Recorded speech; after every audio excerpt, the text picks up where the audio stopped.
Some shocks hit you as fast as a bullet, and by the time you realize you have been shot, everything is already beyond saving.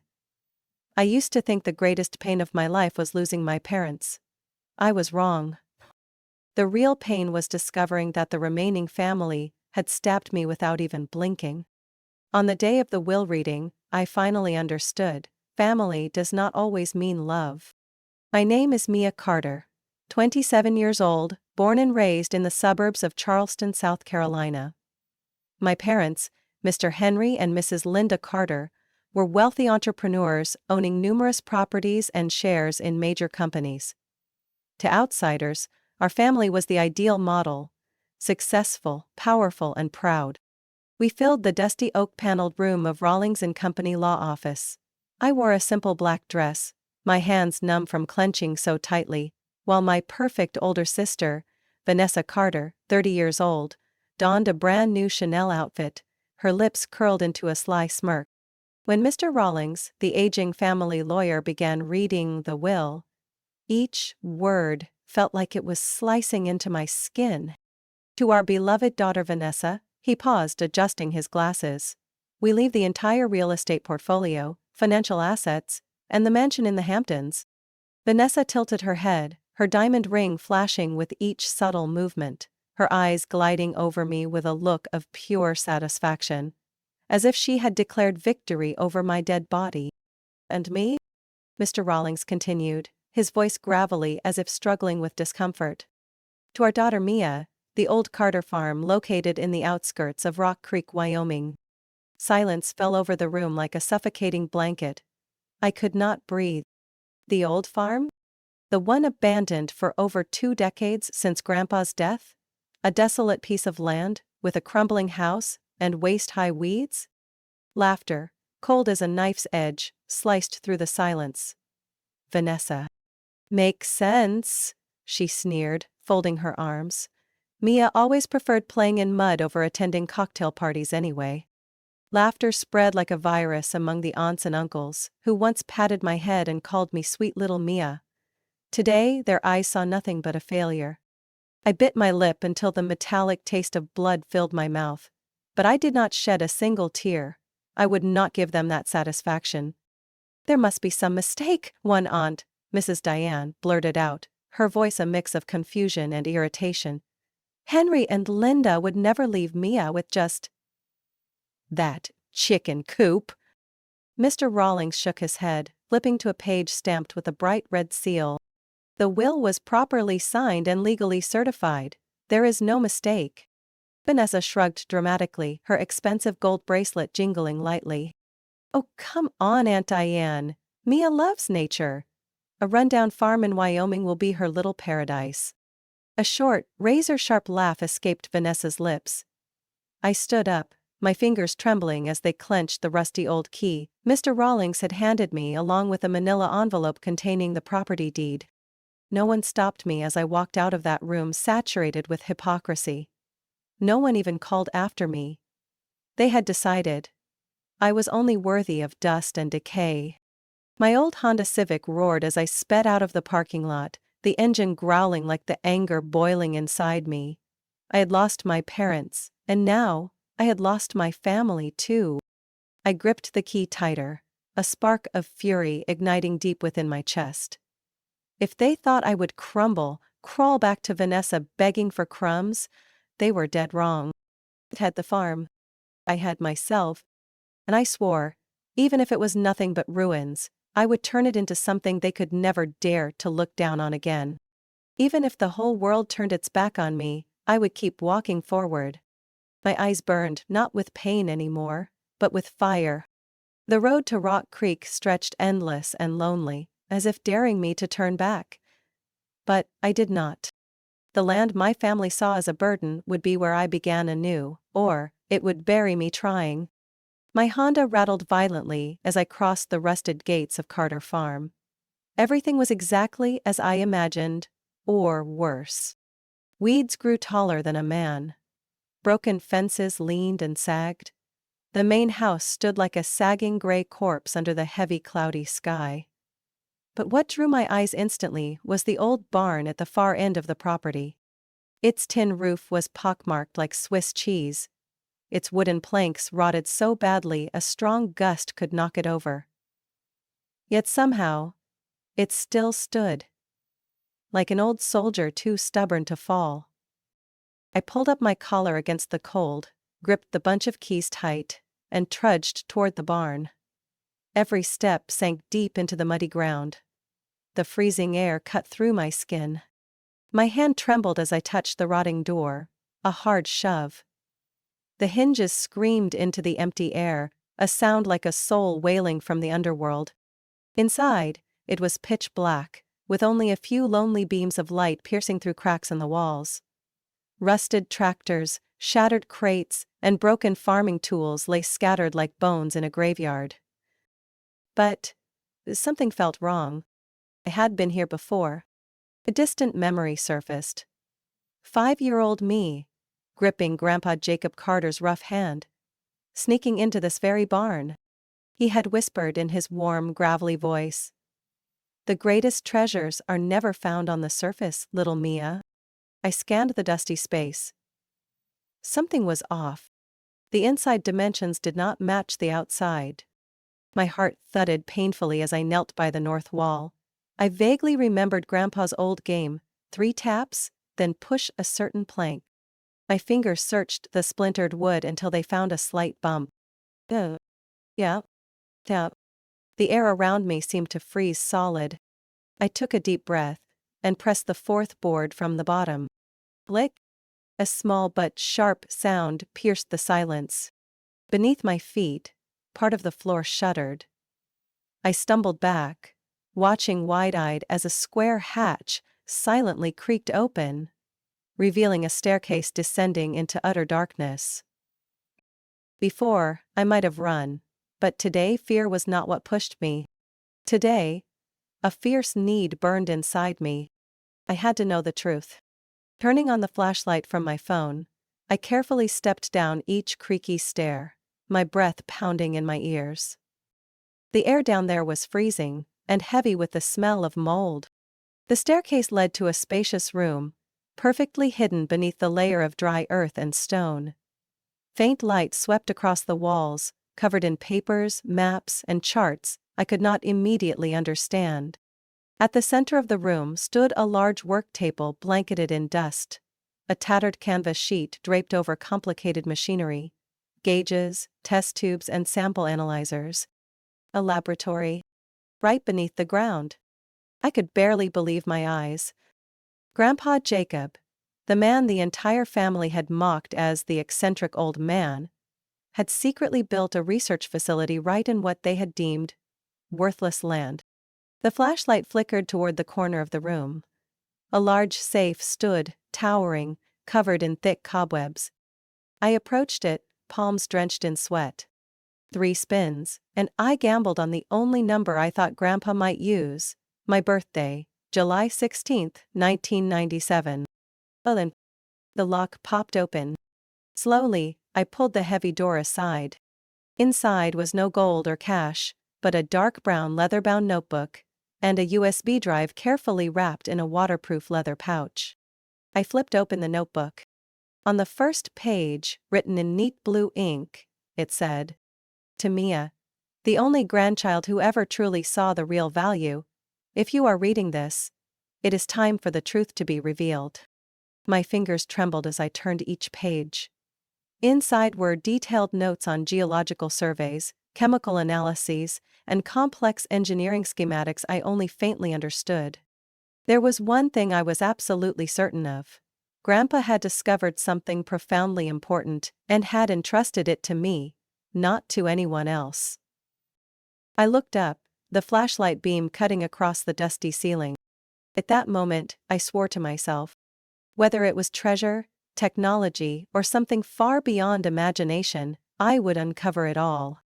Because I now held something they, the family who had discarded me, could never take back. I plugged the USB into the battered laptop I had brought along, my heart pounding so hard it felt like it would shatter my chest. The screen flickered, then a single folder appeared named Project Perseus. I swallowed hard, my hand trembling as I moved the mouse to open the first file. Documents flooded the screen.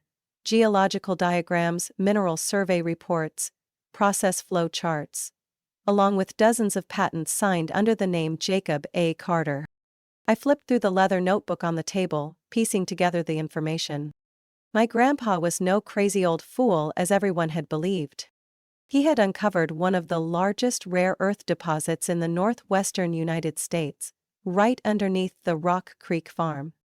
Not only that, he had invented a completely new rare earth extraction method. Costs 60% lower than traditional methods. No groundwater contamination. No toxic waste residue. A technology that could overturn the entire mining industry. A technology that would drive multinational corporations insane if they ever found out it existed. I sat frozen on the cold concrete floor, the flashlight beam swaying over the detailed mineral map carefully framed and hung on the wall. Beneath the barren, desolate ground was a treasure. Not gold or silver, but materials even more precious in the tech era. Neodymium, dysprosium, praseodymium. The essential elements for manufacturing electric motors, smartphones, and renewable energy systems.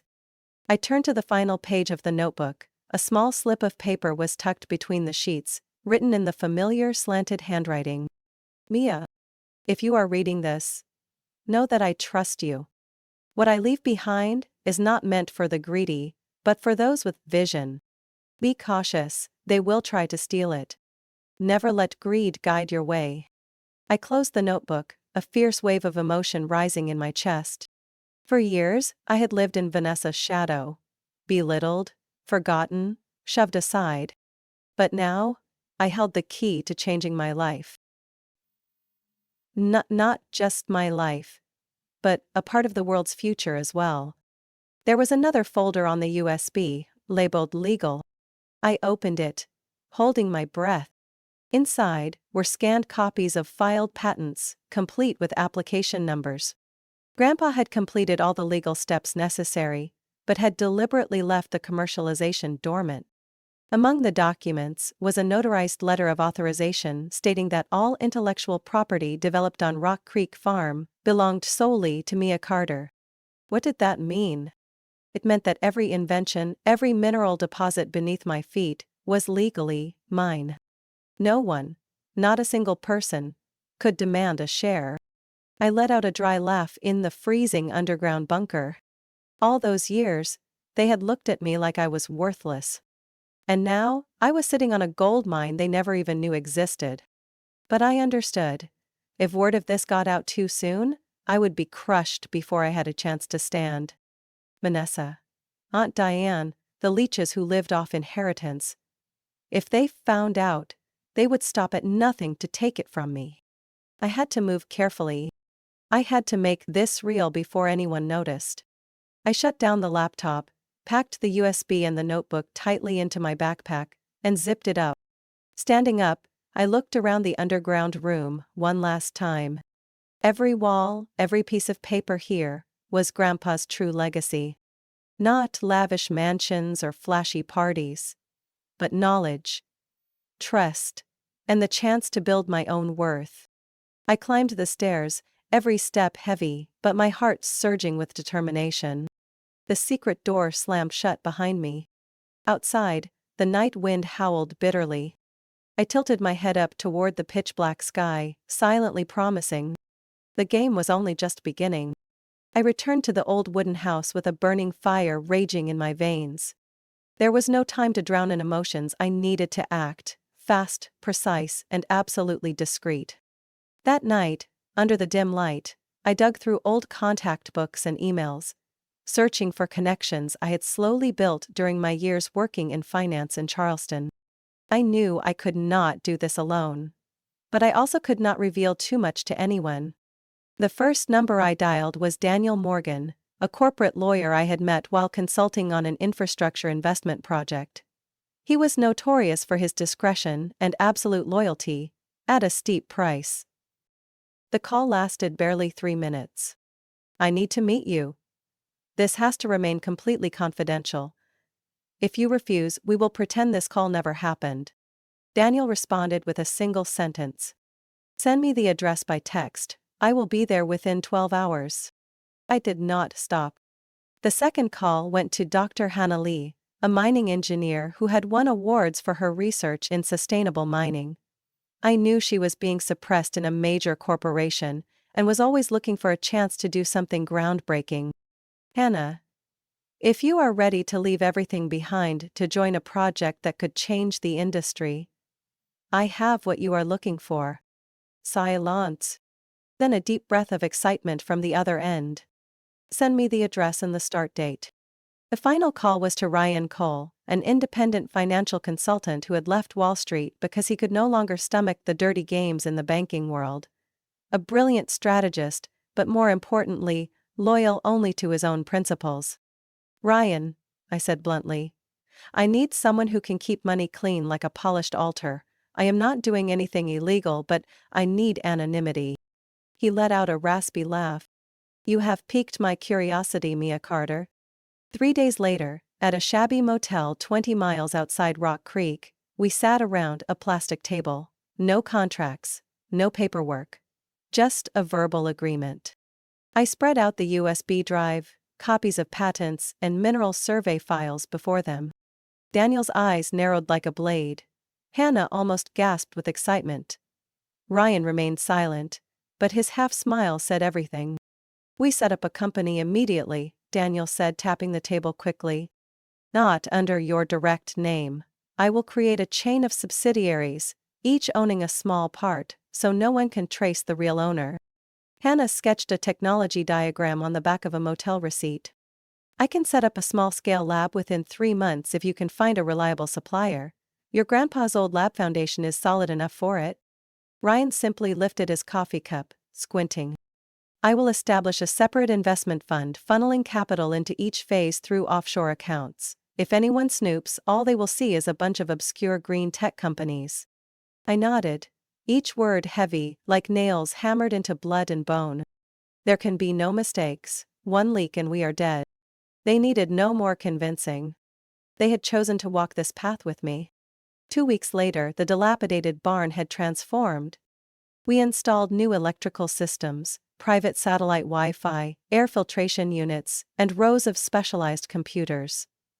Small-scale extraction devices were placed in the underground bunker, connected to the barn by a narrow passage Hannah designed. The exterior walls of the barn remained, covered in rotting wood, perfectly disguising the high-tech research center inside. We named the project Helios Labs, at Hannah's suggestion, meaning light within the earth. The official company name on paperwork was Rock Creek Sustainable Resources, LLC, with no traceable link to the Carter family. Every day, I worked from dawn until midnight, poring over each page of Grandpa's documents, updating the latest advancements in sustainable mining technology, and discussing with Hannah how to optimize the process. At night, standing alone inside the silent barn, I would tilt my head back, staring at the patchy ceiling, feeling a strange mix of fear and exhilaration. I knew I was playing a big game, one where if I failed, I would lose everything, and if I succeeded, I would rewrite my destiny. But deeper than ambition or fear, there was one thing I knew for certain. I would never let anyone steal what I and my grandpa had built. Not Vanessa. Not greedy family. Not anyone. The cold April wind blew fiercely, scattering white flyers across Rock Creek's main street. I stood in front of the mirror, adjusting the hem of my simple dark blue dress. Today was the wedding day of Vanessa Carter, the family's golden child, the symbol of success they once paraded in front of me to measure and belittle.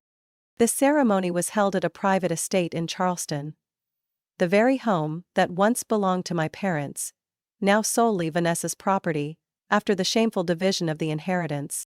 I had almost decided not to go. Honestly, I had no desire to see their fake smiles. But Daniel, my lawyer, had reminded me, sometimes being at the right place at the right time is what makes a counterstrike truly sweet. So, I went. When I stepped into the grand hall, the crystal chandelier blazed overhead, casting glittering light onto the polished marble floors. Guests dressed in extravagant outfits, laughter and chatter echoing loudly through the space. Vanessa stood on the stage, her crystal-studded wedding gown shimmering like falling stars, hand in hand with her new husband, a hedge fund manager named Luke Patterson, infamous for his talent at spending other people's money. When her eyes caught mine, the corners of her mouth lifted into a cold smile, as if bestowing pity upon a loser. "Mia," she called sweetly. "Oh, you had some free time to attend? How is the farm doing?" I clutched my small clutch tightly and gave a light, airy smile. "Doing fine. Quite busy lately." Luke squinted, curious. "I hear farmland investments are profitable these days." I just shrugged, smiling as if it were a trivial matter. Sometimes the things people think are worthless turn out to be surprisingly profitable. Vanessa burst out laughing, her laughter echoing like shattered bells, causing a few guests nearby to chuckle along. I stayed silent, my gaze calm as I watched each pitying pat on the back they gave me. If they knew that just a few hours earlier, Rock Creek Sustainable Resources had signed 3 exclusive rare earth supply contracts with top tech corporations in the United States, valued at over $200 million during the trial phase, would they still dare to laugh? No, definitely not. Immediately after that lavish wedding ceremony, while Vanessa and her new husband honeymooned in the Maldives, at Rock Creek, our Helios Labs moved into Phase 2. Official extraction. Hannah supervised each drilling machine operating around the clock, while Daniel handled a mountain of complex contracts to ensure everything remained untraceable to me. Ryan stayed busy, constructing a financial maze more complicated than a labyrinth, hiding every stream of incoming capital. We worked like people racing against death. No mistakes, no delays, not a moment of carelessness. And then, when everything ran smoothly, when the samples passed every stringent test, when tech companies lined up to sign long-term contracts, I gave Daniel the order for the final move. On May 17th, Rock Creek Sustainable Resources officially listed on the NASDAQ under the stock symbol RCA. The news exploded like an atomic bomb. Rural startup breaks China's rare earth monopoly, Wall Street Journal headlined on the front page. Clean mining technology, a turning point for the industry, Forbes analyzed. Rock Creek Sustainable Resources, from abandoned farm to green gold mine, Bloomberg commented. In just 24 hours, the company's market value hit $1.02 billion. I stood before the computer screen in the renovated barn, frozen, watching the numbers dance. No raucous celebration parties. No flashy social media posts. Just me, my small team, and the sound of quiet, exhilarated sighs. We had won. A clean, silent victory. Sharper than any blade. That afternoon my phone rang non-stop. Unknown numbers. Interview requests. Acquisition offers. I turned off my phone, answering no one. Because I knew the real storm was still coming. Vanessa, Aunt Diane, and the rest of the relatives who once treated me like an invisible shadow. Surely they were now scrambling to figure out what had happened. And I was ready. Ready for every wave of chaos they were about to unleash. Because this time, I was no longer Mia, the lost, useless little sister in their eyes. I was the true heir to the Carter legacy. I knew that call would come. I just did not think it would come so soon. On Monday afternoon, as I was reviewing a new extraction contract with Hannah and Ryan for an electric vehicle company, my phone buzzed violently. A familiar number flashed on the screen. Aunt Patricia. I smirked, not needing to answer to guess what it was about. She must have smelled money. I let the phone ring until the 5th buzz before picking up, my voice steady. "Hello?" Aunt Patricia's shrill voice squealed like a brake on a slick road. "Mia, sweetheart. We need to talk. Families should enjoy the fruits together, right?" I tilted my head back, staring at the barn ceiling. The same ceiling that had witnessed countless nights of me poring over Grandpa's documents. And laughed. Coldly. "By sharing, you mean dividing up the worthless piece of dirt you once scoffed at?" Silence stretched so long that I could hear her swallowing hard. Do not be so bitter, dear. Your parents would not want to see siblings and relatives divided over money. I tightened my grip on the phone. Really, Aunt? Where was that spirit of unity when it was time to split the inheritance? Without waiting for her reply, I hung up. Not because I was afraid, but because I knew. The real battle had only just begun. 3 days later, I received a court summons. Short, cold. Vanessa Carter and Patricia Carter had filed a lawsuit demanding the division of hidden assets from the Rock Creek property. I laughed dryly, right there in the dusty barnyard. They thought they could bang drums and demand a share, and I would panic and beg for mercy? They had forgotten one thing. I was no longer the lost little Mia they used to dismiss. On the day of the hearing, Vanessa showed up with a legal team as big as an NFL roster, wearing a brand new Givenchy dress, her fake confident smile plastered across her face. Aunt Patricia lumbered alongside her, squeezed into a tight dress, eyes sharp like razors. And me? A perfectly tailored charcoal gray suit, hair neatly pinned up, gaze cold as ice.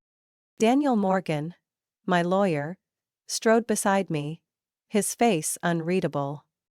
The trial ended quicker than I expected. Their side argued that the inventions, mineral deposits, and Rock Creek sustainable resources should all be considered common family property, to be divided. Daniel stood, his voice cutting like a blade. According to the will, certified in 2004, the entire Rock Creek property, including all structures, physical assets, and intellectual property developed on site, belongs solely to Mia Carter. All inventions, mineral findings, and extracted products fall under inherited assets. This clause is clearly written, signed, and sealed. He slid a thick, heavy copy of the will across the table to the judge. A paper worth millions if you knew how to read it. Vanessa's face flushed red, then drained to ghostly white within minutes. Aunt Patricia's lips twisted, as if she had bitten into a lemon.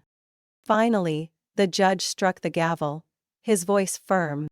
The lawsuit is dismissed. All disputed assets are legally owned by the defendant, Mia Carter. A clean, precise victory, leaving no loophole. But I did not stop there. 3 days later, I personally sent invitations to Vanessa and the remaining close relatives to attend a family meeting at the old mansion, the very place where they had once discarded me like trash. When everyone was crammed around the long walnut wood table, where they had once judged my every move, I stood up and pulled an old leather notebook from my coat pocket. The notebook of Grandpa Jacob Carter. The air was heavy, like lead.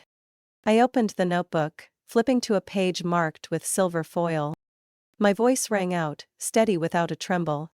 Mia, I left you this land, not because it is valuable now, but because I know, one day, only you, the one who truly understands real value, will see potential where others only see desolation.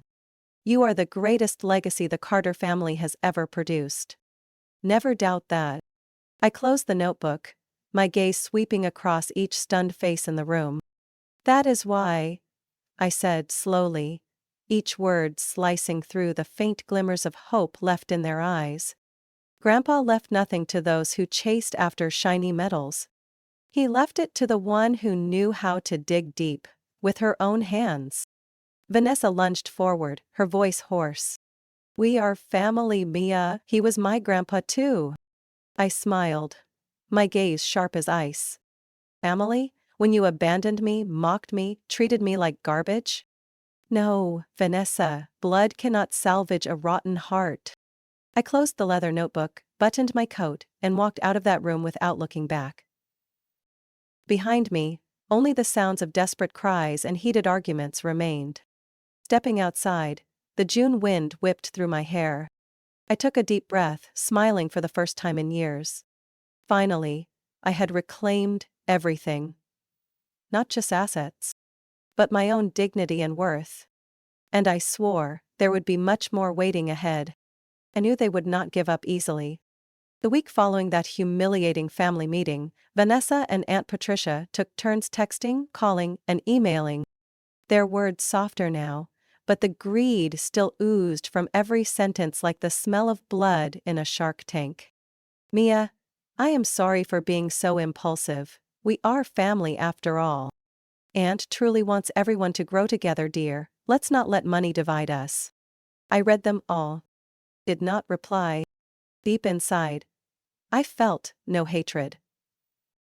Only emptiness. Those people had taught me one thing over the years. True value is never found in your wallet, but in what you build with your own hands. One early morning, as the first light of the sun spilled over the Rock Creek prairie, I sat on the barn porch, cradling a cup of hot coffee, gazing into the distance. Daniel approached, handing me a thick folder. We did it. We bought the entire Charleston estate. I took it, flipping through each signed sealed page. The buyer was listed as Helios Education Foundation, a nonprofit educational fund newly established by Daniel and me. No one, not even Vanessa, knew that the mansion they once paraded as their crown jewel had quietly changed owners. 3 months later, Vanessa plunged into financial crisis. The risky investments made by Luke, her new husband, had failed miserably. The mansion was publicly listed for sale to repay mortgage debts. I did not show up. I did not need to. I simply, quietly, sent a team to complete the transaction. When Vanessa packed her last luxury item and left the mansion she once saw as her pride, I was sitting in Rock Creek, signing the renovation plan to transform the estate into the Helena Carter Science Education Center. Named after my beloved late grandmother. A place for poor children who thirsted for knowledge but were never given a chance. On the opening day of the center, I stood in the grand hall, completely refurbished. Freshly painted white walls, hallways shining with LED lights, and a high-tech science lab expanded into the backyard. Children in light blue uniforms laughed with delight as they touched microscopes for the first time, as they assembled tiny electric motor models with their own hands. A curly-haired girl tugged at my sleeve, her eyes sparkling. "Miss, I want to build machines like Tesla someday." I chuckled, kneeling down. "And you will, even greater than Tesla." That was the real legacy. Not land. Not empty mansions. But creating opportunities, planting hope, and igniting the dreams of young hearts. Vanessa heard the news not long after. One afternoon, as I supervised the construction of a new biology lab, she appeared, standing silently outside the gate. I saw her. Haggard, her once proud face pale. Her eyes heavy with something I could no longer recognize as jealousy or regret. No words needed. No mocking smiles. No pointless arguments. I simply nodded politely, then turned and walked into the center. The laughter of children following every step I took. I had won. Not by humiliating them, but by living a life they could never understand. One late night, as the wind howled across the vast fields, I sat alone on the porch of the wooden house, Grandpa Jacob Carter's notebook resting on my lap. I flipped back to the first page, where his handwriting had faded over time. "True value is not what you inherit, but what you create and share," I whispered, as if making a new promise to myself. "I will never forget, Grandpa." Under the deep night sky, I closed my eyes, letting the wind carry away the past. Tomorrow, I would continue building, with my own hands, a future no one could ever steal. 3 years after Rock Creek Sustainable Resources was listed on the NASDAQ, the world had changed. And so had I. Rock Creek Sustainable Resources, the company we had once only hoped could survive, had now become a global pioneer in sustainable rare earth mining technology. The media called us a historic catalyst for the green mining industry. Investment funds scrambled to pour money into RCSR stock. The company's market capitalization reached $12 billion at the beginning of this year. A number that, had someone mentioned it 3 years ago, I would have thought they were telling a fairy tale. But it was no miracle. It was sweat, tears, sleepless nights, wrestling with every contract line, every research figure, every mental battle against a world full of doubt. And above all, it was the unwavering belief in a dream that only I had dared to see amidst the ruins. I did not move into a luxurious mansion in Miami or Manhattan, as many had expected. I stayed in Rock Creek, in the old two-story wooden house of Grandpa Jacob Carter, where old memories crept between the faded floorboards. I only repaired what was necessary. Reinforced the foundation, replaced the plumbing and wiring, planted a small garden of lavender and sage around the house. No need for extravagance. No need to prove anything to anyone. Every morning, I woke at sunrise, brewed a strong black coffee, and walked slowly across the cleared yard to the old barn. That barn, the one Vanessa once mocked as a rotting chicken coop, was now the true heart of a world-changing empire. Aside, where the rough wooden walls still bore the scratches from Grandpa's time, modern equipment now operated silently in the underground bunkers below. Above, I kept the original structure intact: the scratched work table, the creaky wooden chair, and the blackboard where Grandpa once sketched his wildest ideas. Sometimes, I would stand before that blackboard, running my fingers over the faint chalk lines, wondering what dreams he had whispered into the dark. There were days I sat for hours in silence, letting the winds of Rock Creek whistle through the cracks. There were days I reread the old leather notebook, each line reminding me of the path I had taken and why I started. Not for money, not for fame, but for a deep respect for true value, the kind most of the world had long forgotten amidst the gold rush fever. Under my leadership, Rock Creek Sustainable Resources did more than just extract minerals. We set a new standard for the entire industry, restoring the environment after mining, funding scholarships for environmental engineering students, and developing vocational training programs for local communities.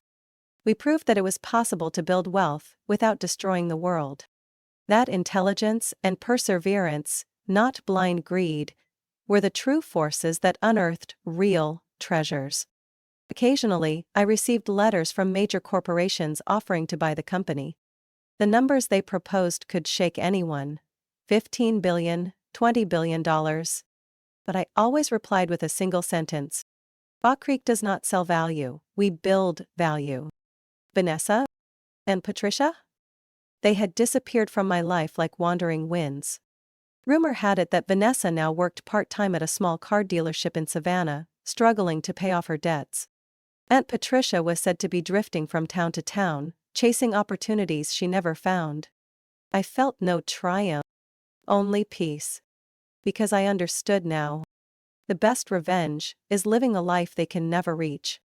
One summer evening, as the sunset painted the Wyoming prairie crimson, I stood before the barn, holding an old photograph of Grandpa and me, a little curly-haired girl with wide innocent eyes, a silver-haired man, smiling kindly. I pressed the photo against my heart and closed my eyes. "I did it, Grandpa," I whispered. "But this journey has only just begun." Deep inside, I knew one thing for certain. No matter how far I went, no matter how high Rock Creek soared, I would always remember that everything began with one man daring to believe in a little girl no one else cared to notice. From a simple moment, a touch on an old wooden board, a secret door swinging open, a seed of trust, planted quietly, blossoming into a brilliant sky. Mia Carter's story reminds us that true value is not in what we are given, but in how we turn small beginnings into great legacies. Despite being overlooked and rejected, Mia not only stood tall but built a sustainable empire that changed an entire industry. In real life, success does not come from easy inheritance, but from perseverance, wisdom, and unwavering faith in hidden potential, even when the whole world turns away. What do you think about Mia's journey and the choices she made? Share your thoughts in the comments below. And do not forget to follow the channel to discover more touching stories and profound life lessons about family and resilience.